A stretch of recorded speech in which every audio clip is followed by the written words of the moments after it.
오늘 우리가 읽은 말씀은 이 사도 요한이 본 또 다른 환상을 전해주고 있습니다. 사도 요한은 하늘이 열린 것을 보았습니다. 백마와 그것을 타신 분을 본 것입니다. 그분의 이름은 충신과 진실이셨습니다. 그분은 공의도 심판하시고 싸우셨다고 했습니다. 그분의 눈은 불꽃같이 빛나고 머리에는 많은 왕관이 쓰셨습니다. 그분은 그분밖에 모르는 이름을 가지셨다, 이렇게 말씀하고 있습니다. 우리 11절에서 12절 말씀을 한 번 더 읽습니다. 11절에서 12절입니다. 또 내가 하늘이 열린 것을 보니 보라, 백마와 그것을 탄 자가 있으니 그 이름은 충신이라 진실이라. 그가 공의로 심판하며 싸우더라. 그 눈은 불꽃 같고 그 머리에는 많은 관들이 있고 또 이름 쓴 것 하나가 있으니 자기밖에 아는 자가 없고.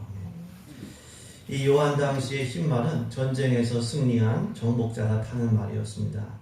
또한 그 이름이 충신과 진실이다, 이게 했습니다. 충신은 이게 신실하다는 뜻이고요, 진실은 참되다, 이런 뜻입니다. 이 백마를 타고 오신 신실하고 참되신 분이 누구일까요? 물론 이 예수님이죠. 예수님께서 이 땅에 처음 오실 때는 구유의 누인, 가난하고 연약한 아기의 모습으로 오셨습니다. 나귀를 타고 예루살렘에 입성하신 후에 십자가에서 우리 대신 죽으시는 속죄주로 오셨습니다.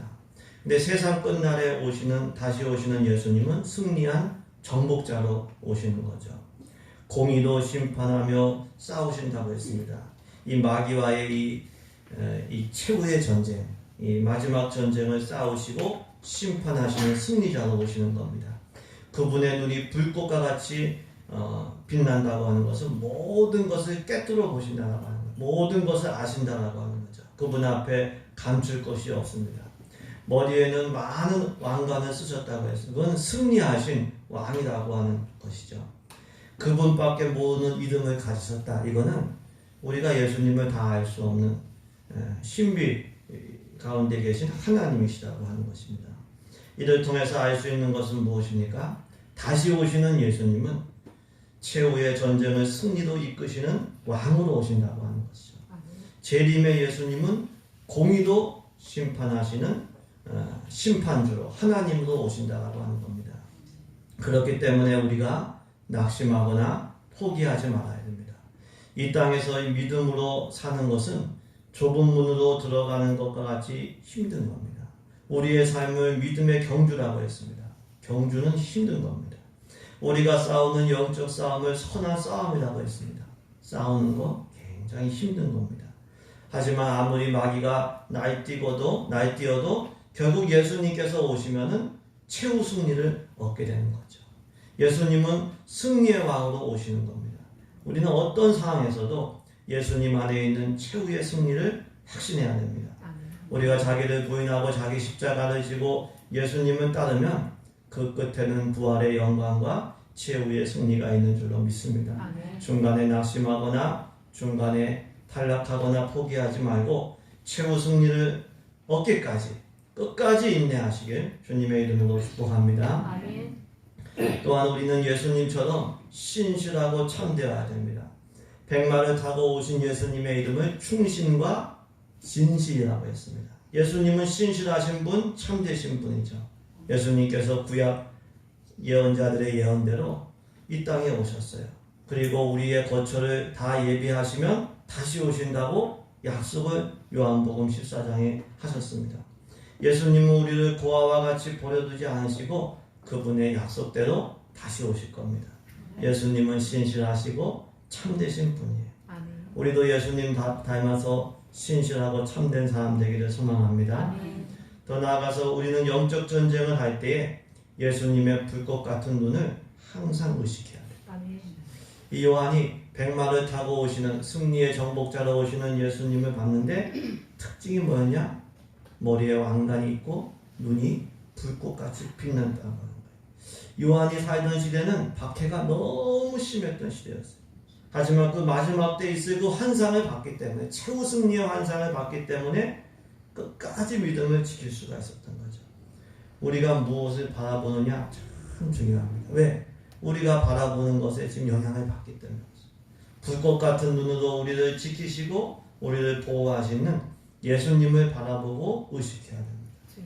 불꽃 같은 눈 앞에서 감출 것은 없어요. 감출 수는 없습니다. 우리가 예수님을 바라보면서 영적 전쟁에서 승리하시게 예수님의 이름으로 축복합니다.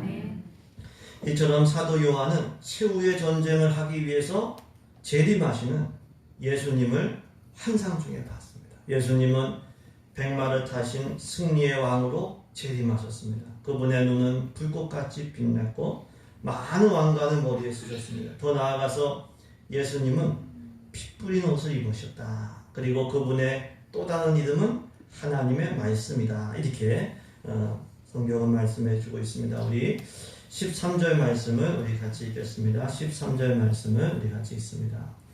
또 그가 피 뿌린 옷을 입었는데 그 이름은 하나님의 말씀이라 칭하더라. 예수님의 또 다른 이름 뭐라고 했습니까? 하나님의 말씀이다. 이 말씀은 우리 각 교회도 있지만 헬라어도 이제 로고스죠. 로고스. 요한복음 1장도 이제 이 말씀이 나오는데 태초에 우리 같이 말씀을 없군요. 제가 읽어드릴게요. 요한복음 1장 말씀. 태초에 말씀이 계십니다. 이 말씀이 하나님과 함께 계셨으니 이 말씀은 곧 하나님이시다. 이런 말씀이 있죠. 요한복음 첫 번째 말씀입니다. 그 말씀도 로고스인데 그 말씀이 누구냐? 좀 더 읽어보시면 세상에 생명과 빛으로 오신 예수님 말씀이 육신이 되어 오셨다. 그 말씀이 있거든요. 오늘 이 말씀도 우리 본문도 그 예수님의 이름이 뭐라고 했습니까? 하나님의 말씀이다. 이렇게 말씀합니다. 또 예수님은 피 뿌린 옷을 입으셨다. 이렇게 말씀하셨습니다. 이 피는 두 가지로 우리가 생각해 볼 수가 있습니다. 하나는 십자가 위에서 우리를 위해서 흘리신 보혈의 피죠. 또 한 가지는 이 지금 최후의 전쟁 하시거든요. 적군과 싸우시고 심판하실 때 튄 그 적군의 피인 거죠. 이사야 62장을 보시면은 이런 말씀이 있습니다. 의복이 포도주 틀을 밟는 자같이 붉다. 우리가 그 포도를 포도주 틀에 이제 포도를 막 이제 다 집어넣고 이제 사람이 가서 이제 막 밟는 거죠. 밟으면 어떻게 됩니까? 옷이 아무래도 붉은 포도의 물기가 튀게 되는 거죠. 마찬가지로 요한계시록 보시면은 심판을 그렇게 표현했어요. 요한계시록 14장 말씀에도 그렇죠. 하나님의 진노의 포도주 틀에 있고 거기에 악인들이 있고 막 하나님께서 밟으시는 거죠. 심판주가. 그럼 악인들의 피가 옷에 튀는 거죠. 예수님의 피는 우리를 위해서 흘려주신 대속의 보혈의 피 그리고 최후의 전쟁 때 심판으로 인하여 악인들의 피가 물든 그 옷을 입으신다라고 하는 겁니다. 이를 통해서 알 수 있는 것은 무엇일까요? 피가 없을 수는 없다는 겁니다. 피가 있어야 됩니다. 피가. 우리 죄를 지시고 십자가에서 죽으신 예수님의 피가 있었기 때문에 우리는 죄사함과 구원을 받은 거예요. 전쟁을 하는데 피가 없다? 이건 싸우지 않는다는 것이고 싸우지 않는다는 것은 승리가 없다는 거죠. 구원과 승리를 위해서는 반드시 피가 있어요. 우리도 피 흘리기까지 영적 전쟁을 싸워야 될 줄로 믿습니다. 히브리서 12장을 보시면 히브리서 기자가 책망을 하는 거예요. 죄와 싸우는데 너희가 죄와 싸우되 아직 피 흘리기까지는 대항하지 아니했다고 했어요. 싸우는데 피 흘리기까지는 안 싸웠다. 그걸 책망하고 있어요. 피 흘리기까지 치열하게 싸워야 영적 전쟁이 있는 거예요. 영적 승리가 있는 거죠.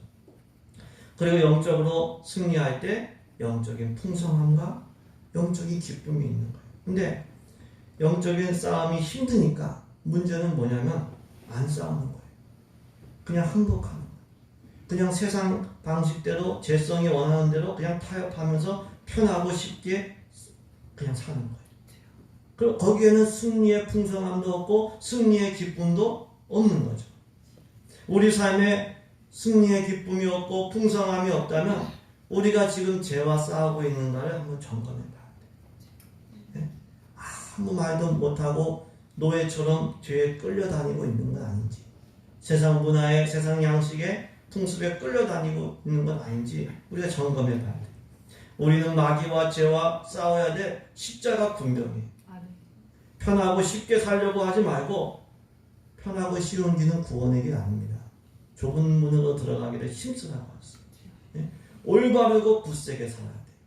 영적인 야성을 가지고 영적 전쟁에 임하는 우리 되기를 소망합니다. 아멘. 우리가 기도 한 시간 하려고 해도 영적 전쟁 얼마나 많은지 몰라요. 우리가 전도 한 시간 하려고 해도 영적 전쟁이 얼마나 많은지를 몰라요. 그거를 이겨내야 돼요. 아멘. 싸워야 돼요. 싸워서 피가 있는 성도 되기를 소망합니다. 아멘. 피가 없다는 것은 열정과 희생이 없음을 의미합니다. 예수님께서 겟세마네 동산에서 땀방울이 핏방울이 되도록 기도하셨어요. 우리가 기도할 때 땀 나나요? 땀 안 날 때가 많죠. 근데 예수님은 땀 나는 수준이 아니라 이게 핏방울이 되시는 수준인 거예요. 열정을 다해 기도하신 거죠. 십자가에서 우리 대신 죽으심으로 보혈을 흘려 주셨습니다. 그 피로 우리가 제사함의 은혜를 누리고 있습니다. 왜냐하면 피 흘림이 없으면 제사함이 없기 때문에 그렇죠. 열정이나 수고 없이 희생 없이 승리할 수가 없어요. 열정을 가지고 애쓰고 힘쓰고 희생해야 거기에 승리가 있고 구원이 있는 거예요. 땀방울을 넘어서 핏방울이 떨어지는 열정, 그 예수님의 희생, 이것이 우리의 삶이 되기를 소망합니다. 아멘. 예수님처럼 땀이 있고 피가 있는 교회, 땀이 있고 피가 있는 인생, 그 인생 되기를 주님의 이름으로 축복합니다. 아멘. 이처럼 승리의 왕으로 백마를 타고 오신 예수님은 피 묻은 옷을 입으셨어요. 피 묻은 옷을. 근데 그 예수님 뒤에 하늘의 군대가 따랐다고 했습니다. 그들도 백마를 타고 탔는데 무슨 옷을 입었냐면 희고 깨끗한 세마포 옷을 입었다, 이렇게 말씀해 주고 있습니다. 우리 14절 말씀을 같이 읽겠습니다. 14절, 오늘 본문 말씀 14절 말씀을 같이 읽도록 하겠습니다. 하늘에 있는 군대들이 희고 깨끗한 세마포 옷을 입고 백마를 타고 그를 따르더라. 아멘. 희고 깨끗한 세마포 옷을 입고 예수님을 따르는 하늘의 군대는 누구일까요? 먼저는 천사들이죠. 요한계시록 15장에 천사가 성전에서 나왔는데 맑고 빛난 세마포 옷을 입었다, 이런 말씀이 있습니다. 7 재앙을 가진 7 천사가 성전으로부터 나와 맑고 빛난 세마포 옷을 입고 가슴에 금띠를 띠고, 이런 말씀이 있죠. 이 하늘의 군대는 천사인 것을 알 수 있고요. 두 번째, 희고 깨끗한 세마포 옷을 입고 예수님을 따르는 이 하늘의 군대는 또 누구냐면 승리한 성도들, 천상에 있는 승리한 성도들인 거예요. 요한계시록 우리 19장 말씀을 읽었는데 8절을 보시면은 어린 양의 혼인잔치에 참여할 성도들이 빛나고 깨끗한 세마포 옷을 입었다고 했어요. 그리고 8절 말씀 오늘 같이 한번 읽어볼까요? 오늘 요한계시록 19장 읽었는데 8절 말씀 우리 같이 읽겠습니다. 그에게 빛나고 깨끗한 세마포 옷을 입도록 허락하셨으니 이 세마포 옷은 성도들의 옳은 행실이로다 하더라. 아멘. 희고 깨끗한 세마포 옷을 입은 천사들과 성도들이 예수님을 따라 마지막 전쟁을 하고 있는 거예요. 그리고 그들이 승리의 왕이신 예수님을 따라 최후 승리에 참여하게 되는 거예요. 요한계시록 17장에도요 같은 내용의 말씀이 있는데 어린 양이신 예수님과 이제 마귀가 이제 싸우는데요. 예수님은 만주해주고 만왕의 왕이기 때문에 마귀가 이길 수가 없는 거예요. 근데 예수님께서 이기시는데 또 누가 이기냐? 예수님과 함께 있는 성도들도 이긴다고 했어요. 그들이 어린 양과 더불어 싸우려니와 어린 양은 만주해 주시오 만왕의 왕이심으로 그들을 이기실 터이요 또 그와 함께 있는 자들 곧 부르심을 받고 택하심을 받은 진실한 자들도 이기리로다, 이렇게 말씀합니다. 이를 통해서 알 수 있는 것은 무엇입니까? 예수님을 따라서 선한 싸움을 싸운 성도들은 결국 최후의 승리에 참여하게 된다고 합니다. 그러니까 우리도 예수님을 따라서 선한 싸움을 싸워야 돼요. 우리 요한계시록 읽어보시면 이기는 자에 대한 말씀이 많이 나오죠. 이기는 자가 천국을 상속받는다고 했어요. 이기는 자 되시길 주의 이름으로 축복합니다. 우리가 헤어질 때 승리하세요 이렇게 이제 얘기할 때가 있지 않습니까? 중요한 말이에요. 영적 전쟁에서 승리한 자가 천국을 상속을 받는 거예요. 그러면 누가 이길까요? 예수님을 따라 싸우는 사람이 이기는 거예요. 싸우지 않고는 이길 수가 없어요. 싸우지도 않은데 어떻게 이기겠어요? 그러니까 우리는 선한 싸움을 싸워야 돼요. 디모데전서 6장 12절에 믿음의 선한 싸움을 싸우라 영생을 취하라 이런 말씀이 있어요. 우리 같이 읽어보도록 하겠습니다. 믿음의 선한 싸움을 싸우라 영생을 취하라. 싸우라 영생을 취하기 위해서 싸우라고 했어요. 디모데후서 4장 7절을 보시면 바울이 이렇게 선한 싸움 다 싸우고 달려갈 길에 다 마치고 믿음을 지켰으니까 이제는 멸류가 있다고 했어요. 같이 읽습니다. 나는 선한 싸움을 싸우고 나의 달려갈 길을 마치고 믿음을 지켰으니 이제부터는 나를 위하여 의의 멸류관이 예비되었으므로. 싸운 사람에게 멸류관이 있는 거예요. 싸운 사람에게 승리가 있는 거예요. 그러니까 우리는 예수님을 따라 선한 싸움을 싸우는 우리가 돼야 돼요. 예수님 제자가 누굴까요? 제자는 스승을 따르는 사람이 제자입니다. 예수님의 양이 누굴까요? 예수님의 양은 예수님의 음성을 듣고 예수님을 따른다고 말씀했습니다. 예수님께서 지금 힘들게 영적 전쟁을 하셔요. 근데 나몰라라 하고 있어요. 나몰라라 하고 있어요. 팔짱 끼고 구경하고 있어요. 그럼 예수님의 제자나 예수님이 양이 하는 거예요. 최후 승리를 얻기까지 예수님을 따라서 선한 싸움을 싸우는 우리 되기를 소망합니다. 아멘. 내 안에 죄성이 있어요. 끌려다니지 말고 싸워야 돼요. 세상에 악한 문화가 있습니다. 마귀의 시험이 있어요. 거기에 지지 말고 예수님을 따라 싸우는 우리 되기를 소망합니다. 아멘. 예수님을 따르려면 어떻게 해야 될까요? 예수님을 따르는 첫 번째 발걸음은 항상 예수님을 바라보고 예수님께 축복하는 거예요. 우리 교회 나오실 때도 주님을 바라보시기 주의 이름으로 축복합니다. 아멘. 사람 바라보면은 시험에 들어요. 예. 물론 다 장점이 있고 그렇지만 사람은 단점도 다 있는 거예요. 그러면 사람 바라보다 보면은 이게 잘못하면 시험에 드는 거예요. 우리는 항상 예수님을 주목해야 돼요. 출애굽기를 보시면은 이 이스라엘 백성이 광야를 지나 가나안 땅을 갔을 때 항상 구름 기둥을 따라갔다고 했어요. 이 구름 기둥은 하나님 임재를 의미하는 거죠. 구름 기둥이 떠오르면 행진하고 떠오르지 않으면 거기에 진을 치고 있는 거예요. 이스라엘 온 족속이 행진하는 길에서 구름 기둥과 불 기둥을 보았다는 말씀이 있습니다. 우리도 예수님을 따르기 위해서 항상 예수님께 계속해서 바라보고 주목해야 돼요. 히브리서 12장에 믿음의 주여 온전하게 하시니 예수를 바라보자고 했어요. 예수님 바라보시길 주님의 이름으로 축복합니다. 아멘. 예수님 바라보고 예수님 따라가고 예수님과 함께 싸우면 그 사람은 최고 승리를 얻는 거예요. 또 우리는 예수님을 따르는 하늘 군대로서 희고 깨끗한 세마포 옷을 입은 것처럼 우리는 성도로서 의롭고 순결하게 살아야 됩니다. 희고 깨끗한 세마포 옷이 성도들의 옳은 행실이라고 했어요. 성도는 예수님의 영적인 신부죠. 영적으로 관계를 하면 영적인 신부이기 때문에 의롭고 순결하게 살아야 돼요. 만약에 신부가 신랑을 생각도 하지 않고 기다리지 않고 순결하게 살지 않는다면 이거는 큰 위기인 겁니다. 신랑을 찾지 않고 다른 사람을 찾고 우상을 찾는다면 신부의 믿음을 잃어버린 거예요. 어린 양의 혼인잔치에 참여할 수가 없습니다. 믿음과 삶은 분리되지가 않습니다. 우리는 예수님의 영적 신부로서 예수님을 사랑하고 의롭고 순결하게 살아가요. 성도들의 옳은 행실이다.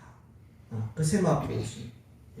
우리가 예수님의 영적 신부로서 의롭고 순결하게 살아가기를 소망합니다.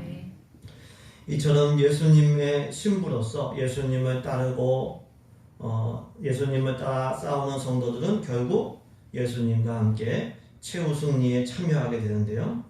더 나아가서 이 15절과 16절 말씀을 보시면요. 예수님께서 싸우시는 방법이 나와요.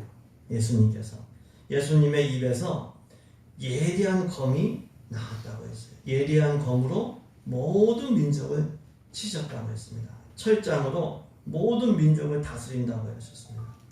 하나님의 맹렬한 진노의 포도주 틀을 밟으신다고 했습니다.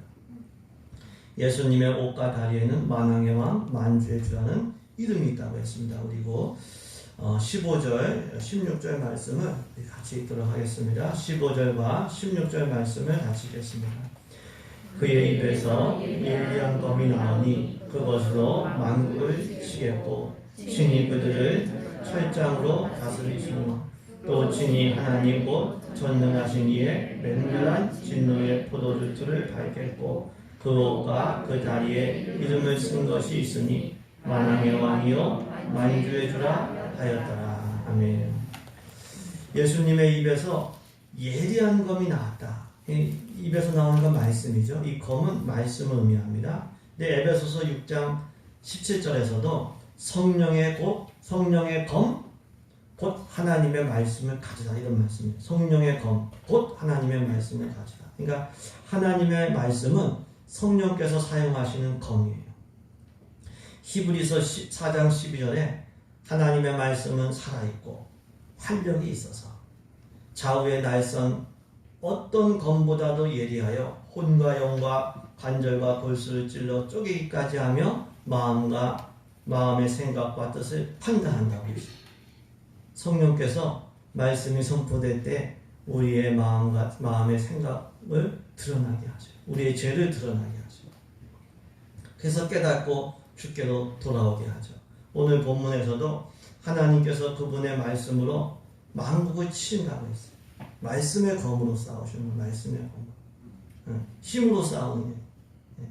마태복음 4장에서 예수님께서 마귀의 시험을 이기실 때 뭘로 하셨냐면 말씀으로 이기신 겁니다. 또 철장으로 다신다는 말씀이 있는데 철장은 쇠지팡이, 쇠로 된 이제 지휘봉을 얘기합니다. 군대 가면은 지휘관들이 그 짧은 게 쇠지팡이 같은 게 있거든요. 그걸로 지휘를 하죠. 옛날에는 이제 왕이 이 쇠로 된 홀을 가지고 그거 가지고 지휘를 하는 겁니다. 그러니까 철장으로 다스린다는 것은 왕의 권위로 다스린다 이런 말씀이고요. 진노의 포도주 틀을 밟는다. 이건 아까도 말씀드렸듯이 포도를 큰 포도주 틀에 다 이제 넣고서 짓밟듯이 마귀와 악인을 심판하신다고 하시는 거예요. 그리고 그 옷과 다리에 만왕의 왕 만주의 주라고 하는 이름이 쓰여요. 요한 당시에 이 군사들이 있는 갑옷에는 이름을 썼는데 이 갑옷에 이름을 쓰고 다리 덮개에 이름을 썼다는 거예요. 그러니까 만왕의 왕 만주의 주가 예수님의 이름이라고 하는 거죠. 이를 통해서 알 수 있는 것은요. 예수님은 만왕의 왕이요 만주의 주로서 권위 있는 말씀으로 싸우시고 다스리시고 심판하신다고 하는 거예요. 예수님은 만왕의 왕이신 줄로 믿습니다. 아멘. 창조의 하나님이신 줄로 믿습니다. 아멘. 마귀가 아무리 강해도요. 마귀는 피조물이에요. 표현이 싸운다는 표현이지만 싸움이 되는 게 아닙니다. 아멘. 어떤 하나님의 섭리 가운데 뜻이 있으셔서 마귀가 날뛰게 하는 것을 허용하시지만 마지막 순간에는 천지를 창조하신 하나님의 말씀으로 예수님께서 말씀 한마디 하면 마귀는 지옥 가는 거예요. 아멘. 너 지옥 가. 그럼 가는 거예요. 그럼 마귀는 떨 수밖에 없죠. 우리 복음서 읽었을 때 마귀가 예수님 앞에서 막 떨잖아요. 두려워하잖아요. 예수님은 말씀 한마디로 권위 있는 왕으로서의 말씀으로 싸우시고 심판하시고 다스리는 겁니다. 그렇기 때문에 우리도 이 성령의 검인 말씀을 사용을 할 줄 알아야 돼요. 말씀을 꼭 우리가 예수님께서 말씀으로 마귀의 유혹을 이기신 것처럼 우리도 말씀을 선포할 때 마귀의 유혹을 이기게 되는 줄로 믿습니다. 아멘. 진리의 말씀을 사용할 때 영적 전쟁에서 이길 수가 있어요. 그래서 말씀을 우리가 늘 가까이 하고 말씀을 배우는 데 힘쓰고 말씀 중심의 신앙생활을 해야 돼요. 요즘은 스마트폰에 말씀 어플도 있어서 틀어놓으면 말씀이 흘러나와요. 유튜브 가면은 설교 말씀 그건 우리가 잘 분별해야 되죠. 잘 분별하셔서 우리 교회 오셔서 들으시고 이상한 데 가서 들으면 안 되고 아무튼 성경 말씀은 그냥 들을 수가 있어요. 내가 읽으면 눈이 아프고 그런 분들도 성경 말씀을 틀으면 들릴 수가 있어요. 그러니까 말씀에 뿌리를 내려야 돼. 말씀 중심의 신앙생활을 해야 돼. 네. 말씀에 깊이 뿌리를 내리지 않는 신앙은 자꾸 흔들리고 자꾸 시험에 듭니다. 네. 우리가 밥 안 먹으면은 이게 몸이 약해져갖고 기력이 약해져갖고 병도 들잖아요. 우리가 교회 오래 다녔다고 믿음이 좋은 게 아니라 교회 오래 다니면 교회 생활에 익숙해요. 좀 편할 수 있죠. 근데 그거하고 믿음이 견고한 거하고는 같지가 않습니다. 믿음은 말씀을 통해 생기고 우리가 거듭나는 것도 살아있는 하나님의 말씀으로 되었다고 했어요. 그래서 우리가 영적 전쟁에서도 말씀으로 이기시는 줄로 믿습니다. 아멘. 말씀을 꼭 우리가 가까이 해야 됩니다. 또 우리는 예수님 말씀에 순종하는 사람들이 돼야 돼요. 만왕의 왕이시고 만주의 주제 예수님께서. 근데 그 말씀을 거역하면 남는 건 뭡니까? 결국 심판이고 결국은 자기 손해인 겁니다. 우리는 크게 볼 줄 알아야 돼요. 누가 왕인가요? 누가 주님인가요? 우리는 왕도 아니고 주님도 아니에요. 우리는 하나님께서 생명을 주신 만큼 살다가 가는 겁니다. 하나님께서 주신 것을 누리다가 그만큼 가는 거예요. 주신 분도 하나님이시고 거두실 분도 하나님이시죠. 네, 만왕의 왕이신 만주의 주이신 예수님께 늘 순종하고 하나님 영광을 위하여 살아가는 우리 되기를 소망합니다. 이 땅에 처음 오신 예수님, 우리를 구원하러 오신 구세주로 오셨습니다. 우리를 위하여 십자가에서 대신 죽으심으로 구원의 길을 여셨어요. 그래서 누구든지 회개하고 예수님을 믿고 따를 때 구원받습니다. 하지만 다시 오시는 예수님은 구세주로 오시는 게 아니라 심판의 주로 오십니다. 공의도 심판하고 싸우시는 승리의 왕으로 오시는 거예요. 그리고 그 마지막 전쟁 이후에 이제 천국이 이제 완성이 되는 거죠. 그렇기 때문에 전쟁이 없을 수는 없어요. 우리가 믿음으로 이 땅을 살아가는 것도 전쟁을 안 치를 수는 없어요. 그 영적 전쟁을 싸우고 이길 때에 승리하게 되고 신앙적으로 전진하게 되고 천국을 누리고 천국을 상속받게 되게 되는 거예요. 영적 전쟁을 어떻게 하면 이길 수 있을까요? 성령의 검인 말씀으로 이길 수가 있습니다. 그래서 말씀 중심의 신앙생활을 해야 돼요. 말씀이 지시하시는 대로 예수님 따라가야 돼요. 말씀이 이끄시는 대로 순결하고 의로운 영적 신부로 살아가야 돼요. 그러면 최후 승리에 참여하게 될 줄로 믿습니다. 아멘. 말씀이 우리 신앙의 나침반, 내비게이션과도 같은 역할을 합니다. 말씀을 지시하시는 대로 예수님 끝까지 따라가셔서 최후 승리에 다 참여하는 우리 되기를 주님의 이름으로 축복합니다.